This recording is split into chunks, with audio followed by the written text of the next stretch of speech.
there'd be a socio-cultural agreement as to the value of whatever this entity is, and that would find its mirror in the brain. And that's a non-controversial statement, because all socio-cultural phenomena that are experienced find their reflection in the brain. The fact that you can say that that's reflected in the brain, it's like, yes, okay, but the problem we continually run into with religion is that you have a domain of so-called sacred values where people who are otherwise rational cease to be rational actors. So this is the reason why Israel and the Israelis and the Palestinians can't negotiate as though their problems could be solved by a real estate transaction is because they have irrational and irreconcilable claims upon land and buildings. Do you think they're any more irrational than the claim that glass is worth something more? Well, no, it's like that. It's like that. But I'm saying. But that's not irrational by your own definition. You just said that was actually constituted a fact.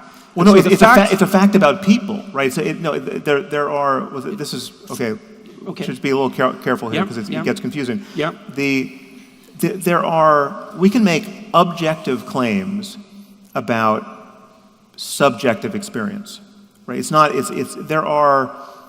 We use this word objective and subjective in different ways. We use it in epistemological ways and ontological ways. And give me just 1 sec to make sure I'm on the same page as you. Well, so I can illustrate by way of example. If I say that that's just your subjective opinion, right?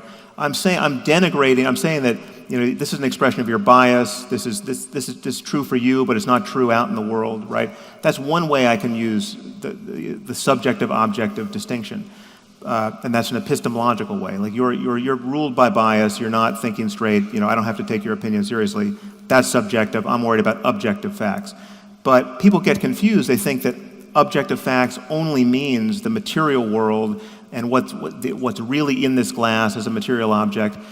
No, we can be much more objective than that. We can make objective claims about the subjective experience of people like ourselves. I can make an infinite number of objective claims about the experience. This is the example I always use, but I just happen to love it. What was JFK thinking the moment he got shot? Right? Now that's it. We don't know, so we'll never get the data. Right? So the truth or falseness of what I'm about to say can't be predicated on actually getting access to the data because he's not around and his brain's not around to scan. But you and I both know an infinite number of things he wasn't thinking about. We can make an objective claim about his subjectivity. I know he wasn't thinking, well, I hope Jordan Peterson and Sam Harris work it out on stage that night, right? And an infinite number of things like that. He was thinking something, he was experiencing something, but we don't know what it is.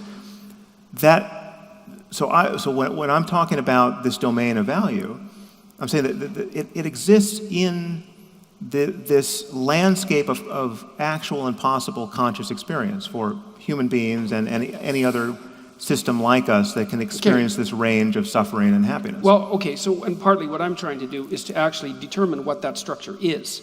In our case, it's certainly connected to the evolved structure of our brain. Yeah, but I want to go way deeper into the brain. It's augmented by everything else we do. I want to go way deeper into the idea than it's connected with brain states, because it's definitely connected with brain states. The question is, at least in part, how and what does that mean? And I think that the neuroscience has progressed far enough so that we can do quite a good job of this.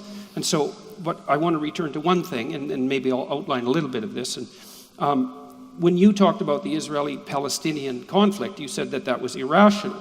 And so, look, fair enough. People have been locked with their hands around each other's necks there for 3,000 years. But there's a problem there.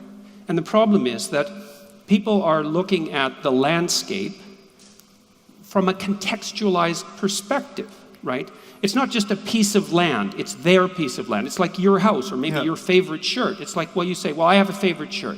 It's like, well, there's nothing inherent in the shirt that makes it your favorite. No, it's a subjective judgment. It's like, well, then is that a fact? Well, yes, it's a fact. It's a fact about subjective judgment. It's okay. Well, the Israeli claim on the land and the Palestinian claim on the land is a subjective judgment that's a fact. Yeah, it's like, so how is it irrational? Because it is the true analogy here, the complete analogy is rather like we're about to fight over Elton John's glass, and Elton John was never here, right?